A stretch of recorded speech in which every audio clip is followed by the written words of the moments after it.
여러분, 우리 모두는 삶을 살아가고 있습니다. 벌써 2025년 3월 23일이 지나가고 있지 않습니까? 여러분, 지금까지 삶뿐만 아니고 2023년 무엇을 위해서 살고 계십니까? 여러분이 살아가는 삶의 목적, 어떤 방향성을 가지고 지금 살아가고 계신가 입니다. 저는 창세기 12장 1절에서 3절 말씀을 통해서 제가 지금 어떤 삶을 살아가고 있는지를 바라보게 된 거예요. 이 약속의 말씀은 아버지 하나님께서, 삼위일체 하나님께서 아브라함을 하란에서 만나시고 그리고 아브라함에게 하신 약속의 말씀인 것입니다. 그런데 이 아브라함 속에 바로 저를 향해서 우리 성도들을 향한 하나님의 부르심이 있다는 거예요. 오늘 주일이지만 여러분, 주일 지나고 월요일이 되면 여러분들도 바쁘게 살아가지 않습니까? 무엇을 위해 살아가는가 그거예요. 나이가 하나하나 먹어갈수록 노후 준비 때문에 제가 목회자인데도 그것에 의해서 제 마음이 끌리는 것을, 제 자신의 모습을 바라보는 거예요. 그러면서 제가 얼마 전에 유튜브를 통해서 봤어요. 노년의 삶을 어떻게 준비할까, 세상 사람들이. 그러면서 나는 어떡하지? 세상 사람들의 기준으로 보니까 노의 삶이 세상적 기준으로 준비된 게 없는 거예요, 목회자가. 그러면서 그때 하나님께서 저에게 주셨던 놀라운 은혜, 그것 때문에 제가 너무 감사한 것입니다. 얼마나 살지 몰라요. 그런데 제가 수요일 날도 금요일 날도 나눴던 말씀이 있습니다. 평생을 70평생 목회하셨고 은퇴하셨던 원로 목사님과 은퇴 목사님들의 삶의 모습을 보았을 때 그 삶이 죽도록 목회를 완주했다는 굉장히 큰 영광입니다. 그리고 많은 성도들에게 복음에 많은 영향을 미치셨어요. 제가 전에 있던 교회에서 몇 년 동안 그 원로 목사님들하고 1년에 2번 정도 은퇴 목사님들을 섬겼었거든요. 근데 제가 마음에 굉장히 아팠고 충격받았던 게 있었습니다. 목회하셨을 때는 그렇게 영향력을 미쳤던, 그리고 삶이 얼마나 아름답겠습니까? 그런데 그 나이가 드셨던 목사님들의 삶의 모습 속에서 굉장히 많은 인생의 질고를 짊어짐으로 인해서 겪었던 그 통과됐던 부르심에 따라서 살았던 영광의 모습들이 약해진 것, 제가 부분적으로 아는 거예요. 그걸 보면서 제가 굉장히 마음이 아팠었습니다.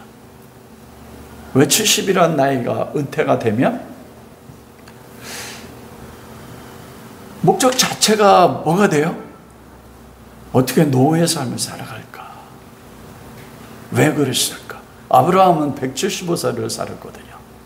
75살에 하란에서 하나님이 부르셔서 이 약속의 말씀을 하고, 175살 하나님이 부르실 때 잠자다 하나님의 나라에 갔었을 때까지 100년 동안 가나안 땅에서 삶을 살았을 때 아브라함의 생에서는 여러분, 은퇴의 삶이 보입니까? 아브라함의 삶에? 그 삶이 보이지 않는 거예요. 아브라함은 어떤 삶을 살았기 때문에 그가 75살에 부르심 받고 175살에 하나님 나라로 부르심 받았을 때까지 그의 삶은 끊임없이 변화되는 삶이었습니다. 그리고 그 아브라함의 삶 속에서 보는 건 무엇이냐면, 하나님께서 아브라함을 아브라함으로 만드시는 하나님의 전적인 주권과 하나님의 은혜를 보는 거예요.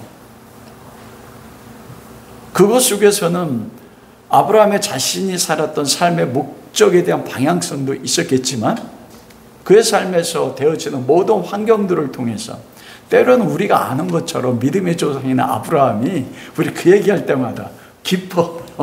나중에 아브라함 보면 혼나면 어떻게 하나? 아내 사레, 첫 번째는 사레였을 때 바로 왕에게 팔잖아요. 두 번째는 이름이 바뀌어서 사라였을 때 아비멜렉 왕에게도 판단 말입니다. 믿음의 조상인데 이해가 안 되는 거예요. 그런데 하나님이 어떻게 합니까? 아브라함을 아브라함으로 만들어 나가시는 거예요. 아까 우리가 찬양했지 않습니까? 우리로 인함이 아니라 주가 행하신 그 은혜로 인하여 만들어 나가시는 것. 그러면서 제가 지금까지 살아왔던 삶을 뒤돌아볼 때마다 후회되는 게 많습니다. 한국인의 DNA 가운데서는 뭐가 있냐면 과거 지향적인 삶입니다. 그리고 언제나 현재 속에서 만족하지 않고 옛날이 좋았는데, 그런데 저한테도 그런 모습이 있는 걸 발견하게 되는 것입니다. 그런데 그 은혜의 말씀, 아브라함의 삶을 뒤돌아봤던 저의 삶에 제가 잘못된 선택을 하고 말씀에 불순종해서 넘어져서 지금이 저의 삶에 살았던 결과인데, 이것이 놀라운 하나님의 은혜였고, 그리고 하나님이 제가 원하는 육신적 소망에 따라서 갔던 저의 삶에 은혜를 개입하셔서 아브라함에게 하셨던 그 언약에 따라서 저를 이끌어가는 것을 보게 된 겁니다. 그래서 잘못된 선택이었던 과거의 모든 삶이나 지금의 삶, 그리고 미래에 되어질 모든 것들이 놀랍게도 그게 하나님의 모든 환경들이, 만난 사람들이 은혜의 영광인 거 알게 된 거예요. 그러면서 아브라함에게 약속하셨던 그 약속을 하나님이 이루셔서 아브라함으로 그의 생애를 마치게 했고, 그리고 아브라함의 믿음이 오늘도 역사하셔서 우리가 그 아브라함의 믿음의 열매 아닙니까? 그런데 동일하게 저의 삶에서도, 우리 성도들의 삶에서도 하나님 그렇게 삶을 이끌어 간다는 것.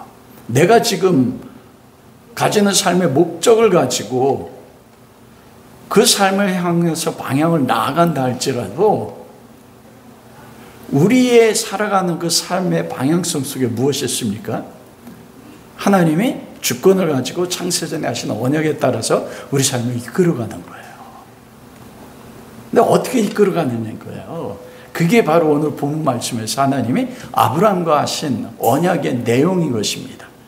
여러분의 삶이 평생 어떤 직장을 가지고 있든지, 어떤 일을 하든지, 어떤 사람을 만나든지, 그 삶 속에 성공을 하든지 실패했다고 여기든지, 삶이 풍부하게 누리고 노년에도 풍부한 삶을 살든지, 아니면 궁핍하게 사는 것 같고, 그리고 노년도 궁핍해 가는 삶의 모습이라 할지라도 그 모든 것을 뛰어넘어서 우리 삶은 하나님의 약속 가운데 이끌어 가시는 하나님의 방향성 가운데 있다는 거예요. 그거 발견하니까 내 모습이 어떻든 다른 사람들이 성공했네, 성공하지 않았네, 이거에 관계없이 하나님이 저를 바라볼 때마다, 여러분 바라볼 때마다 아까 찬양 가운데 뭐라고 말씀하셨어요? 난 너를 존귀하게 여긴다는 것입니다. 얼마나 존귀하게 여기냐면, 우리가 수요일날 금요일날 계속 하는 약속의 말씀, 에베소 1장 4절에서부터 말씀 아닙니까? 창세전에 그리스도 예수 안에서 거룩하고 흠이 없는 하나님의 아들로 만들기 위해서 우리를 예정하셨고 선택하셨다. 그리고 모든 환경들을 통해서 우리를 거룩하고 흠없는 하나님의 아들로 만드시는, 그게 우리 삶 자체가 뭐라는 거예요? 은혜의 영광이라는 겁니다. 제가 저의 삶을 보면 만족할 것 같아요? 만족하지 않을 것 같아요? 여러분 삶에 대해서 만족하십니까? 자기 삶에서 제가 만족한 사람을 못 봤어요. 수많은 사람들 삶에서 뭔가 목표로 했던 삶과 다 다르다고 이야기하는 것입니다. 객관적인 기준으로 보면 괜찮은 삶을 살았다고 여기는 저희 동기들도 있는데, 그 경제적으로도 잘 사는 동기들 많아요.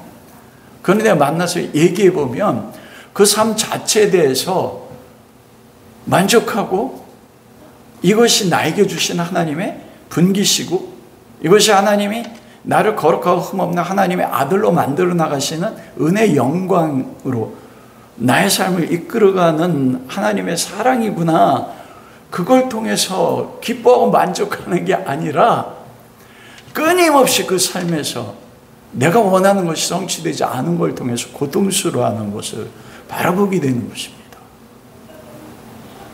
왜 그럴까?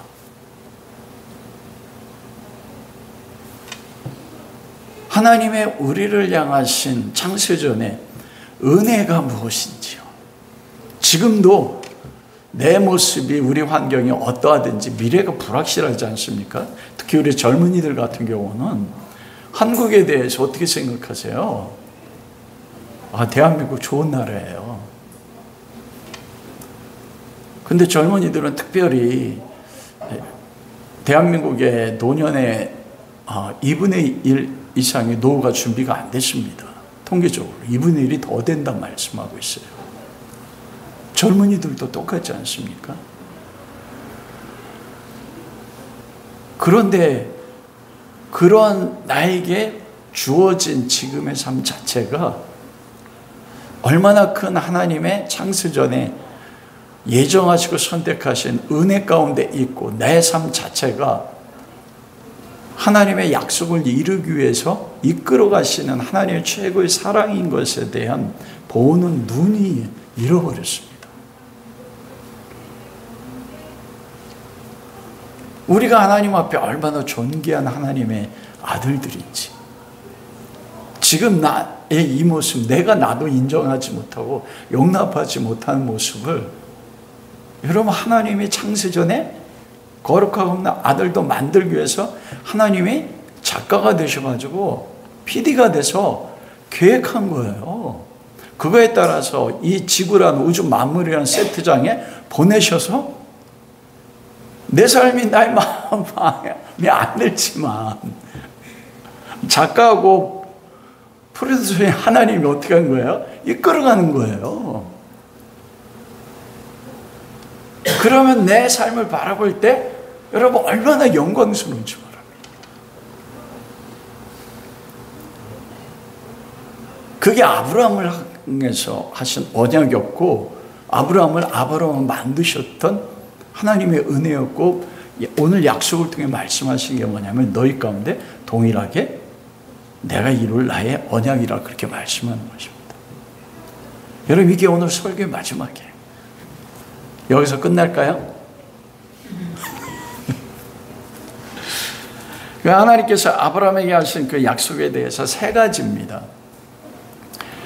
그것은 여러분 가운데서 지금 하나님이 이루고 계시고 앞으로도 이루실 거예요. 무엇으로 하나님이 아브라함에게 언약하셨습니까? 우리가 한 일이 아니라 하나님의 창세전에 선택하신 예정에 따라서 하나님의 주권으로, 은혜로 이 언약을 아브라함에게 하셨고, 아브라함의 삶을 통해 이루셨고, 우리를 통해서도 이루실 것입니다. 첫 번째 언약이 뭐냐면 땅의 언약인 것입니다. 뭐라고 합니까? 내가 내게 보여줄 땅으로 가라. 그 땅이 어느 땅이에요? 약속의 땅, 가나안 땅 아닙니까? 여러분은, 젊은이들도 있지만 저희들은 좀 세대가 지났지 않습니까? 여러분의 이름으로 된 땅을 가져본 적 있으세요? 한국 사람이 전 세계 어떤 나라보다도 땅과 집에 대한 소유가 가장 강한 민족이 대한민국입니다. 여러분, 한국에서 부자 됐다고 하는 대부분의 사람들이 무엇으로 부자 된 줄 아세요?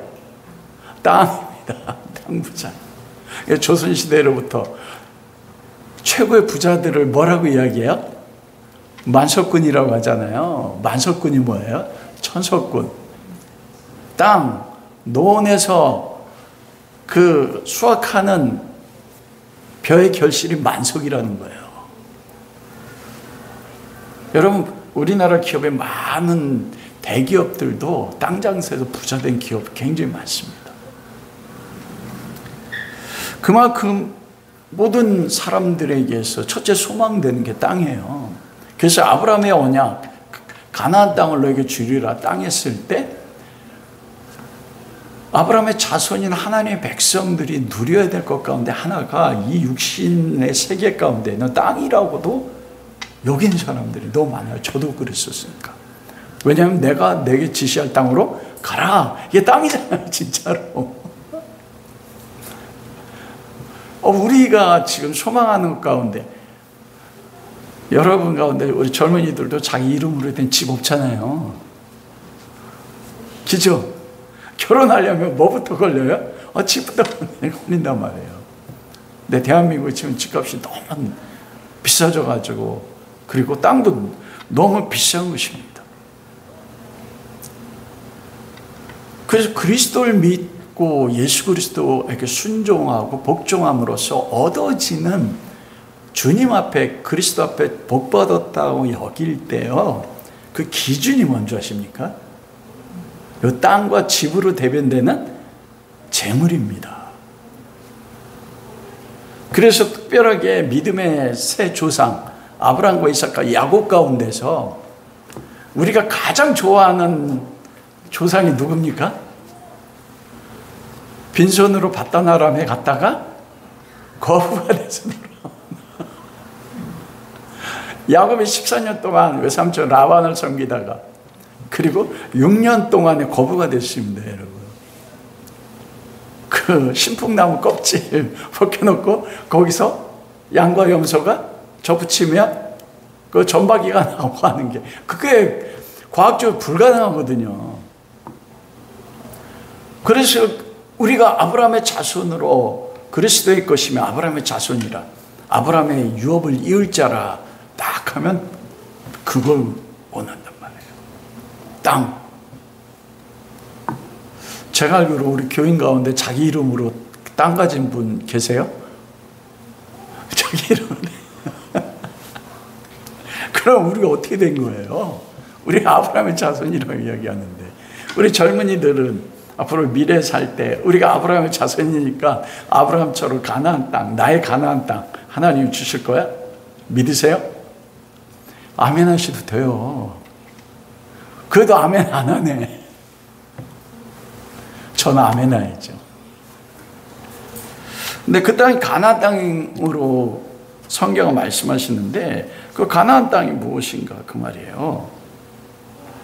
창세기 13장에도 17장에도 22장에도 하나님께서 마침내 오늘 12장 후에 보면 가나안 땅, 약속의 땅이 들어갔다 딱 그렇게 말씀하시고, 하나님 아브라함에 계속적으로 만날 때마다, 언약할 때마다 동서남북을 바라보라. 내가 바라본 땅을 내가 너와 내 자손에게 주리라. 그리고 내가 그 땅을 밟아봐라. 내가 밟는 땅을 주리라. 이 밟는 땅이잖아요, 실제적으로. 그리고 창세기 15장에는 짐승을 갈라놓고 하나님이 언약하시면서 내 자손이 400년 동안 이방 땅에서 노예가 되고 돌아와서 이 땅을 내게 주리라.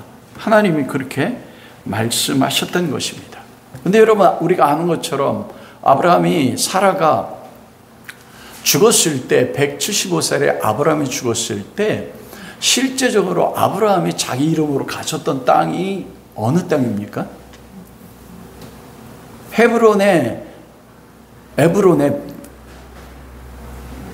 밭, 막벨라 동굴과 그 동굴이 있는 밭밖에 없었어요.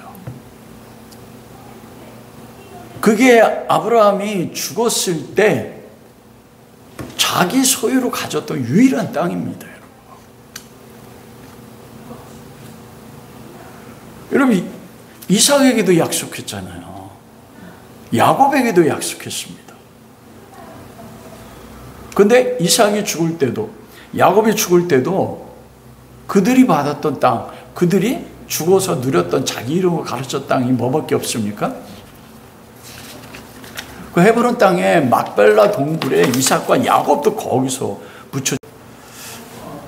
야곱이 자기가 노력해서 얻어서 요셉에게 기업으로 줬다고 하지만 아브라함이 죽을 때 막벨라 동굴 그리고 그 밭에서밖에 얻은 게 없었거든요. 그러면 하나님이 약속한 것은 네가 동서남을 바라보라. 네가 바라본 모든 땅 줄 거야. 네가 그 땅을 밟아봐. 그때 아브라함이 밟았을까요? 안 밟았을까요? 밟았어요. 그래서 제가 열방대학에 있으면서 목회하면서 그런 얘기 들은 적이 있었어요.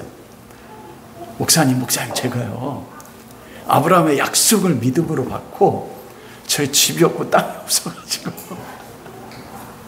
그 약속의 말씀에 따라서 어디 좋은 집을 제가 여리고를 돌듯이 아브라함 땅을 밟듯이 제가 땅 밟기 했어요. 그래서 제가 뭐라고 할게요? 잘하신다고. 믿음대로 될 거라고. 여러분 이건 오해하지 마세요. 아브라함에게 한 땅이 세상에 보이는 땅이란 게 아닙니다. 하나님이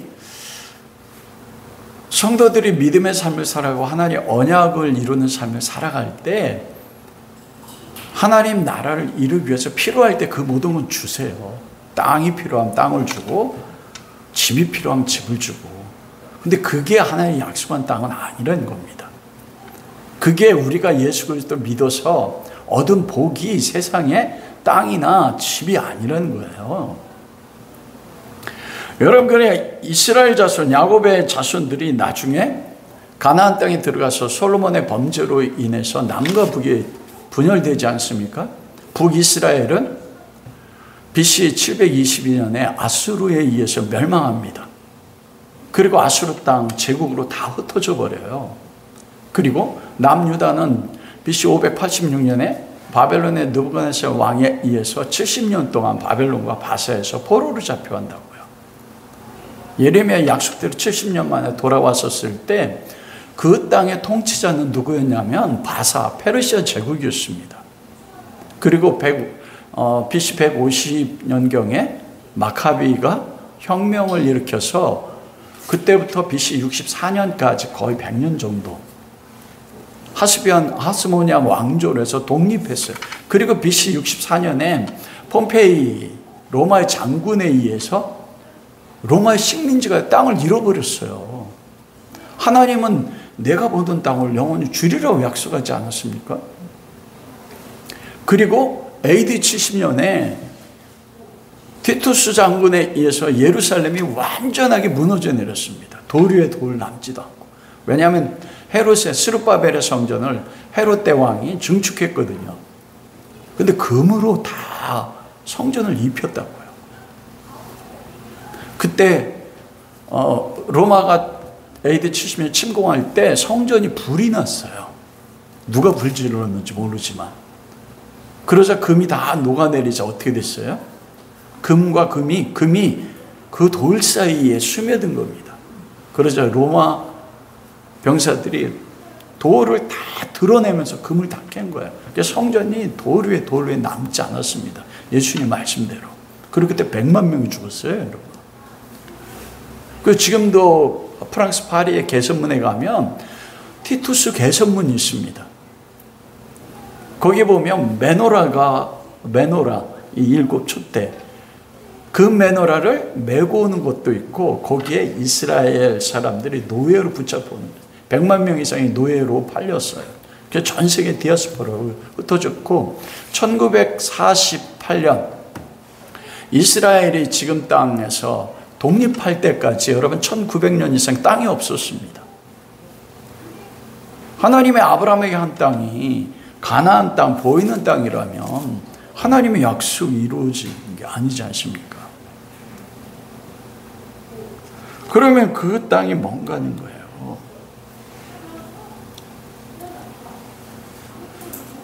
하나님의 아브라함에게 한 약속의 땅, 가나안 땅, 눈에 보이는 땅이 아닌 거예요. 시편 37편 9절과 11절에 보면 여호와를 의지하는 자는 땅을 차지하리라. 의인은 땅을 차지하며 영원히 그 땅에 거하리로다. 의인이 차지해서 영원히 거하는 땅, 유대인이 거하는 게 아니고 의인이라고 했습니다. 의인은 누가 의인이에요, 여러분? 여러분, 누가 의인입니까? 예수 그리스도 믿는 사람이 의인이 아닙니까? 그러면 그 의인이 무엇인가? 여러분 한번 성경 찾아볼게요. 베드로서 3장.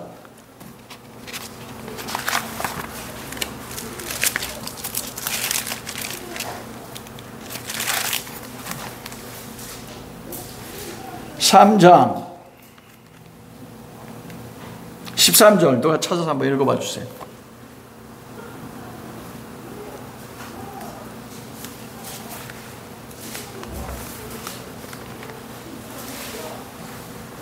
베드로서 3장 13절 우리 찾았으면 여기 보세요. 우리가 그의 약속한 대로 의가 있는 곳인 의인이 있는 곳 믿음으로 말미암아 의롭게 되잖아요. 예수 그리스도. 그것이 어디라고요?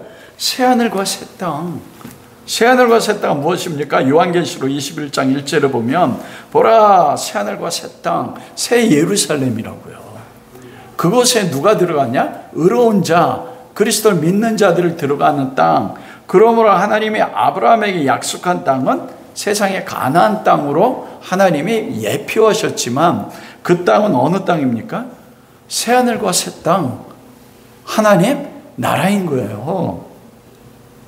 하나님이 약속한 땅, 하나님 나라.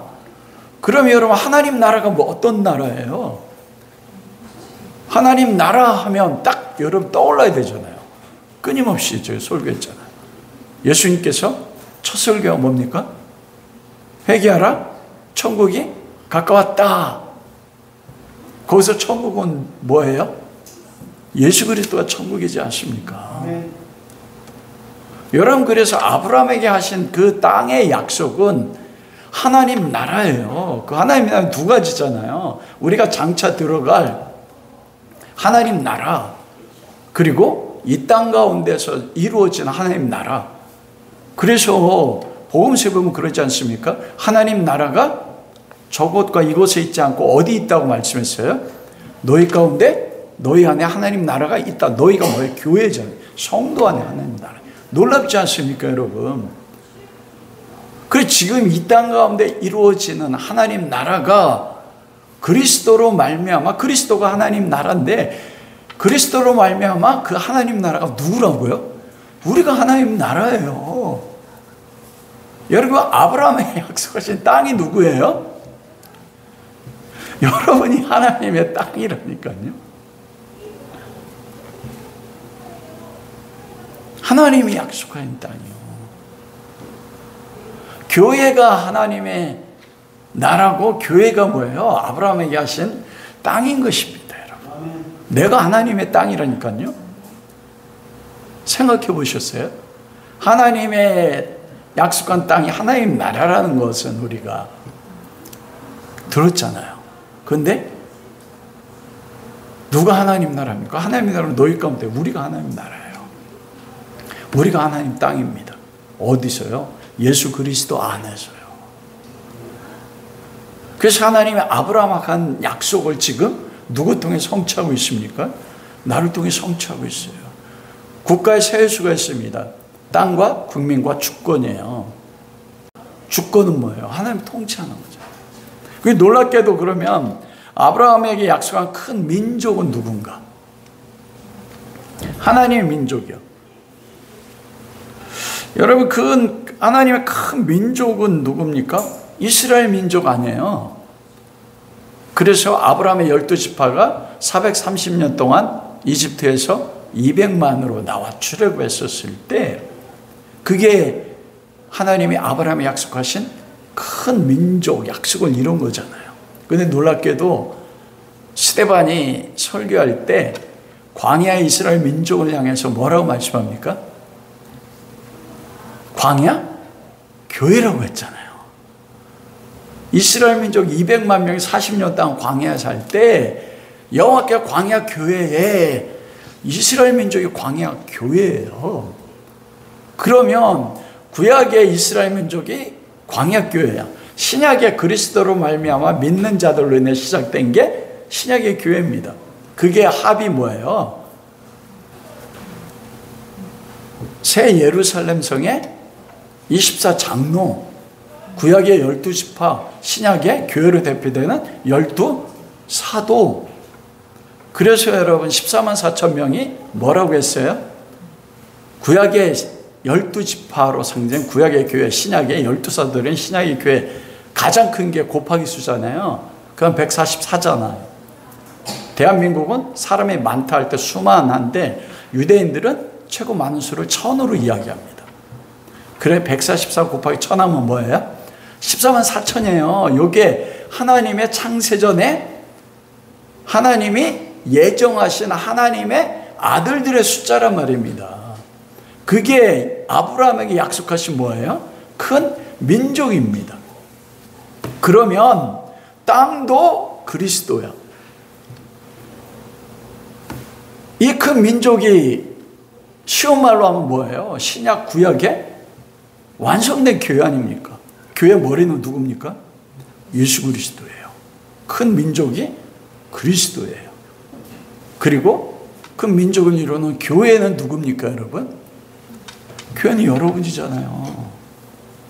그러면 아브라함의 땅의 약속, 큰 민족의 약속도 누구예요?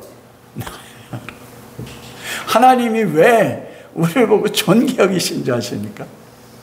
아브라함 자체가, 아브라함의 자손 이삭과 야곱 12지파 자체가 뭐예요?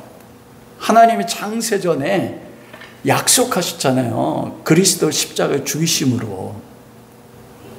아들 예수, 네가 십자가 죽음으로써 아버지와 아들의 성령의 약속, 언약한 거예요. 그리스도가 죽으심으로 너를 닮은 거룩하고 흠없는 하나님의 아들을 만들 거야. 그걸 이루기 위해서 하나님이 뭐 하신 거예요? 아브라함과 언약하신 거예요. 아브라함 자체가 언약이에요. 그 자체가. 언약을 맺었던 당사자일 뿐만 아니라 아브라함 자체가 언약의 뭐예요? 성취고 언약의 열매인 겁니다. 나의 삶이, 내 모습이 어떤 것과 관계없이 나의 삶이 뭐라고요? 아브라함의 언약이에요. 여러분 자체가. 놀랍지 않습니까? 국가의 세 요소가 주권인데, 주권은 어떻게 돼요? 에베소 1장 4절에 하나님이 창세전에 계획했어. 예정했어. 선택했어. 그걸 이루기 위해서 우주 만물을 만들었어. 드라마의 PD의 목적에 따라 작가가 쓴 각본대로 어떻게 해요? PD가 연출하잖아요. 그러면 주인공, 주연, 조연, 엑스트라 다 누구 뜻대로 움직여요? PD 뜻대로 작가에 따라 움직이는 이게 뭐예요? 주권이란 말입니다. 우리 삶 안에 여러분이 처해져 있는 환경도 그냥 된 게 아니란 거죠. 그게 저의 잘못된 선택, 죄된 선택으로 인해서 되어진 결과라고 할지라도 그것이 하나님이 허락하지 않으면 되어지지 않는 것입니다.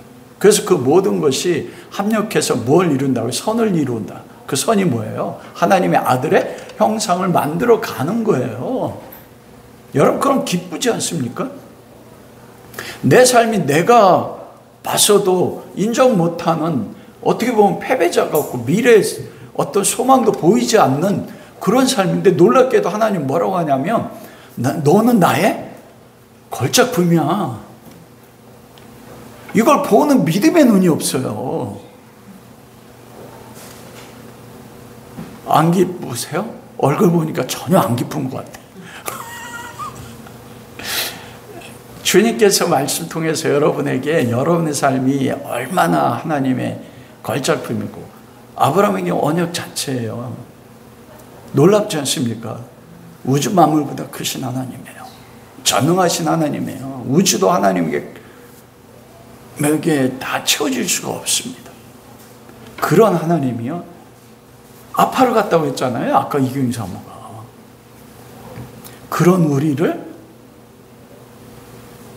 언약의 당사자로서. 언약이라는 것은 무엇입니까, 여러분? 동등할 때 언약하는 거잖아요. 우리가 뭐를 소망하면서 살아가는지, 뭘 바라보면서 살아가는지. 세상의 모든 것들을 인해서 인간관계나 땅이나 집이나 재물이나 이런 것들에 의해서 우리 마음과 우리 눈이 다 빼앗겨가지고 우리 삶 자체가 세상 기준으로 실패했다, 파괴됐다, 끝장났다고 여기는 이 삶 자체도 하나님이 만든 최고의 하나님의 아들들, 딸들로만 최고의 걸작품인 것을 우리가 안 믿어요. 여러분, 피카소 그림, A4 정도 된 피카소 그림도 얼마 하는 줄 아세요? 근데 피카소 그림 보았습니까, 여러분? 이해가 돼요? 무슨 추상화를 해가지고 선이니 면이니 색깔도 여러 가지 칠해놓고 수백억 한다고요. 사람이 만든 것도 이해하지 못하는 것을 바라보는 거죠. 우리가 지금 하나님의 절대적 주권 가운데, 전능제 주권 가운데서 하나님의 언약의 당사자가 돼서 하나님의 언약의 성취가 돼. 왜 하나님 우리를 보고 존귀 여기고 하나님이 왜 우리 삶 자체를 통해서 하나님 영광 받습니까? 우리는 하나님의 찬송 그 자체예요, 여러분. 우리의 행함 때문이 아니고 무엇 때문이에요? 하나님의 창세전에 은혜로 그리스도를 십자가에 죽이셔서 아들과 언약한 걸 통해서 예정하고 선택하시고 그 선함과 인자심에 따라서 내가 어느 곳으로 가든지 내가 무슨 짓을 하든지 하나님은 그걸 처설해도 어떻게 해요? 우리를 하나님의 아들이란 걸작품으로 만들어 나가신단 말이에요. 그래서 아브라함이 이집트에 내려갔을 때 아내한테 그거잖아요. 이게 아브라함 때문에 항상 남자 위신이 깎이지만 남자가 어째 그래. 그것도 있지만요, 아브라함 믿음으로 한 겁니다. 어떻게 믿음으로 했어요? 여보, 당신 너무 이뻐. 가면 바로 왕이 뺏어 나 죽일 거야. 그렇지만 알지만 내가 언약 받았잖아. 당신은 다른 저 남편에게 가도 내가 죽으면 어떻게 돼요? 하나님 언약 이룰 수 없어. 여러분, 이게 지금 한국 신앙인들 가운데 이게 있다니까요. 그러니까 나 위해서 뭐 하는 거예요? 희생 좀 해. 바로 좀 가서 내가 살아야 되잖아. 내가 하나님의 언약을 이루어야 되잖아. 그게 한 번이 아니고 아비멜렉 할 때요, 90살 때, 100살, 99살 때 나타나셨잖아요. 사라 89살 때. 그리고 100살 때 이삭을 낳았어요. 그 중간이면 어쩌면 그때 사라 가운데 잉태할 수 있었을 때입니다. 그런데도 그때도 내가 언약을 이루어야 되는 당사자니까 당시 아비멜렉 왕배가.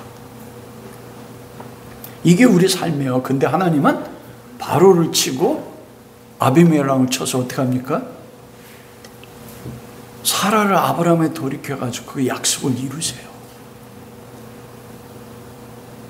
여러분이 있는 내 삶을 바라보고 인간관계를 바라보고 가정 안에서도 미래가 보이지 않는 것 때문에 모든 소망을 잃어버리고 넘어지고, 근데 아브라함에게 하신 약속이요, 그거에 따라서 하나님이 오늘 저의 인생의 삶을 만들어 나가신다니까요. 에베소서 1장 6절에 은혜의 영광을 찬송케 하려면 이해가 되는 거예요. 송축하다. 왜 이 송축을 얘기하냐면 세 번째 복이 뭐냐는 겁니다. 여러분, 복, 한국 사람처럼 복 좋아하는 사람 없어요. 예전에 저희 집이 한옥집이었는데 이 기둥에다가 복 해놓고, 그리고 이불에도 복자 한자로 써놓고, 벽에, 예전에 벽에 동그란 벽에 있잖아요. 이 동그란 벽 양쪽에다 뭐 썼어요? 복 살았어. 여러분, 그 복이 무엇입니까? 그게 세상이 말하는 오복이냐고요? 아니죠. 아브라함에게 너를 축복하는 자를 내가 축복하고 너를 저주하는 자를 저주하리라. 모든 족속이 너로 말미암아 복을 누리리라 이렇게 말씀했잖아요. 아브라함으로 인해서 어떤 족속이 복을 누렸습니까? 아브라함이 살았던 땅이 가나안 7족속이잖아요. 그 헤브론의 막벨라 동굴을 팔았던 사람이 누굽니까?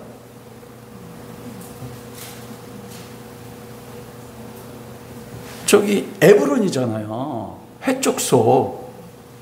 그러면 아브라함을 축복한 거잖아요. 그 에브론이 뭐라고 했냐면 내 아내 사라를 장례하기 위해서 이 에브론의 밭과 막벨라 동굴을 달라. 그래 에브론이 뭐래요? 당신은 우리의 존귀한 자니 내가 주겠습니다. 이게 축복하는 거잖아요. 그럼 어떻게 해야 돼요? 복을 받아야 되잖아요. 그리고 그 족속이 복을 누려야 되잖아요. 여러 해족속은 어떻게 됐습니까?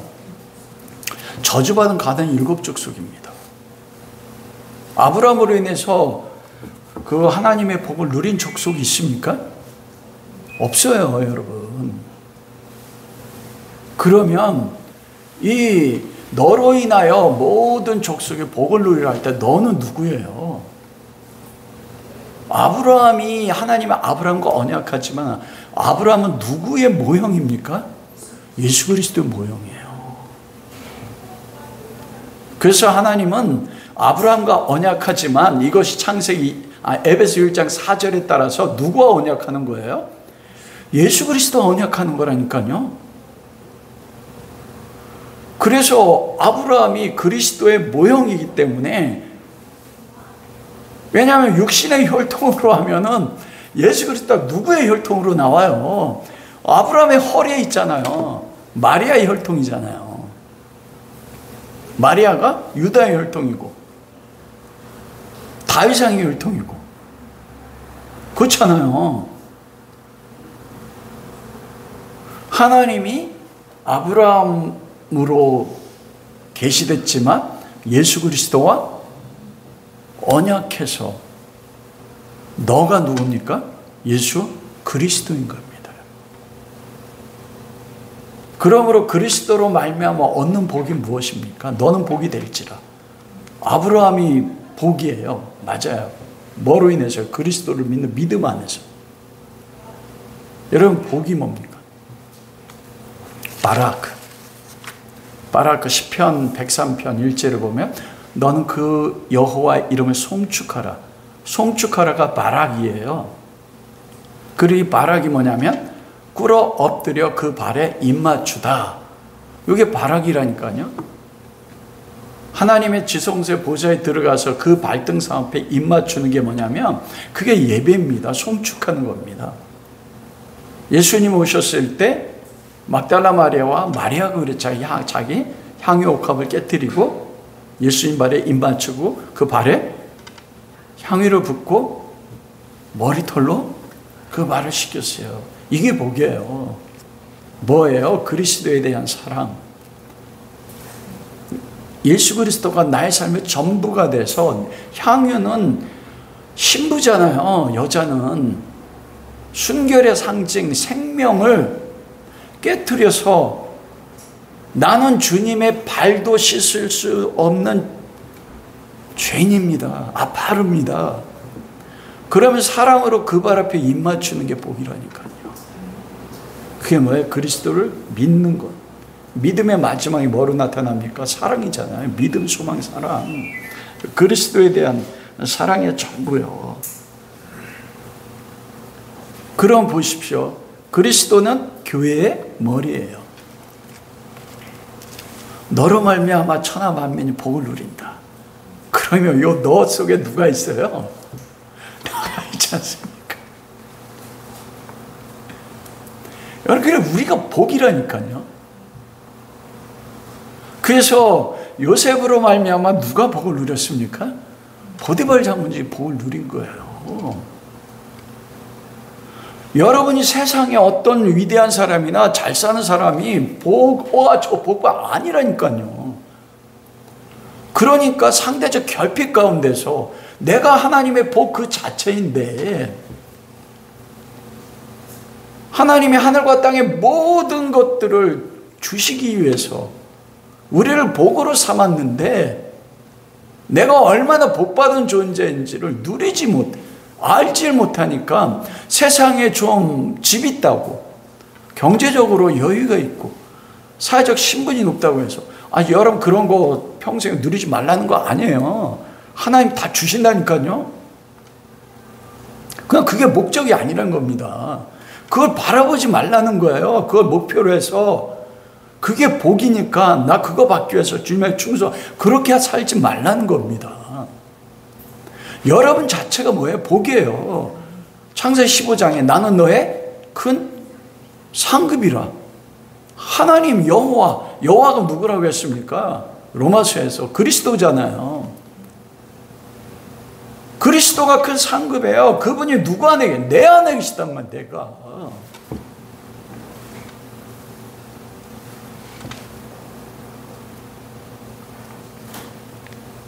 여러분이 복이에요. 여러분 그럼 땅과 백성과 복이 다 뭐로 일치돼요? 예수 그리스도잖아요. 그래서 우리의 삶의 모든 것, 하나님의 모든 환경을 통해서 지금 무엇을 만들어 나가세요?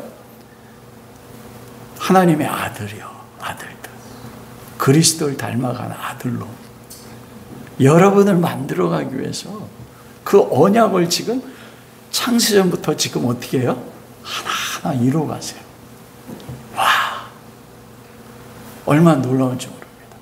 나의 남편이, 나의 아내가, 나의 자식이, 나의 부모가 지금의 모습으로 실망됩니까? 여러분의 눈을 바꾸세요. 하나님이 바꾸어 나갈 걸 기대해 보십시오. 그런 말씀을 마치도록 하겠습니다. 우리가 하나님께서 아브라함에게 하신 언약이 그리스도에게 하신 언약이고, 그것이 이 땅의 땅이나 이 땅의 자손의 번성이나 그리고 세상 사람들이 얘기하는 오복, 재물이나 건강이나 그런 복이 아니라는 것, 바로 그 복은 예수 그리스도인 것을 우리가 말씀을 통해서 알게 된 것입니다. 아버지께서 그걸 이루어 나가신다는 것. 여러분, 그런데 우리가 지금 그 하나님의 부르심에 따라서 우리 삶 속에서 예수 그리스도의 형상을 이루어 나가고 계십니까? 여러분 무엇을 위해서 사십니까? 다시 말씀드리면, 여러분이 이 땅 가운데서 아버지께서 아들 예수 그리스도 십자가에 죽이시면서 여러분을 하나님의 자녀로 부르셔서 창세전부터, 그리고 여러분이 땅에 태어날 때부터, 모태로부터 우리가 조성되기 전에 우리를 아시고 우리를 기뻐하셨던 그 하나님이 여러분의 삶에서 무엇을 이루기 원하시고 계신지 아십니까? 그리고 여러분은 지금 그것을 이루기 위해서 지금 살아가고 계세요. 여러분의 삶에서 지금 여러분의 마음에 가장 큰 비중을 차지하는 게 무엇입니까? 이해돼요. 저도 그러니까. 노후의 편안한 삶. 우리 젊은이들은 소원을 가지고 있지 않습니까? 좋은 대학, 그리고 좋은 직장, 그 사람들 앞에 인정받고 행복하게 사는 거예요. 하나님 그거 주세요. 그건 뭐냐면 덤으로 주는 거예요, 여러분.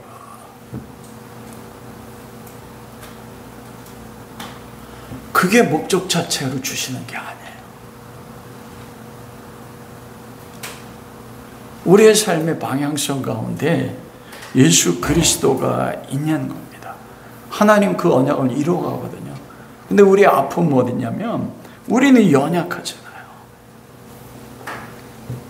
우리가 그래 하나님하고 고백하는 거, 연약한 바 고백하는. 저도 목회자지만 아침에 눈을 뜰 때마다 저의 삶에 짓누르는 힘이 있단 말입니다.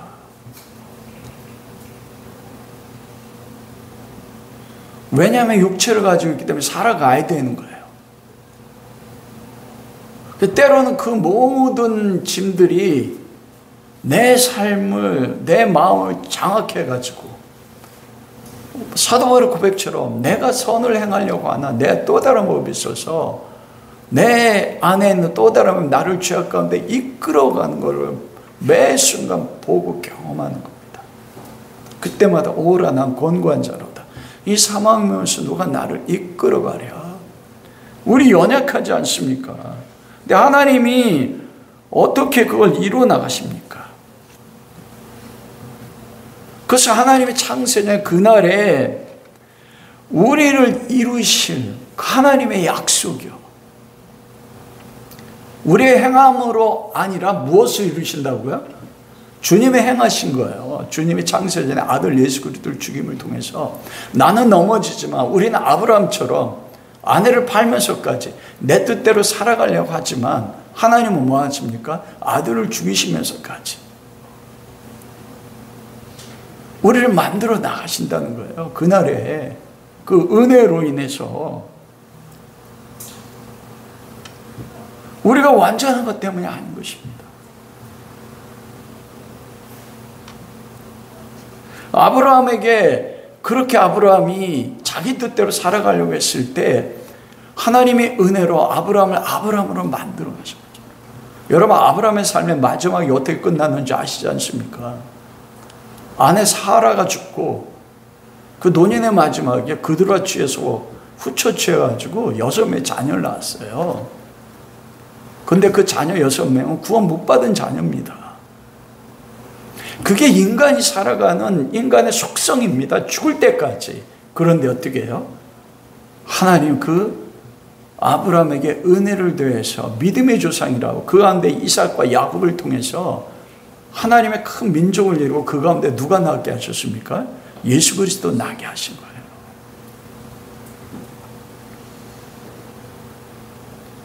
우리가 하나님의 복이라 말씀하지 않습니까?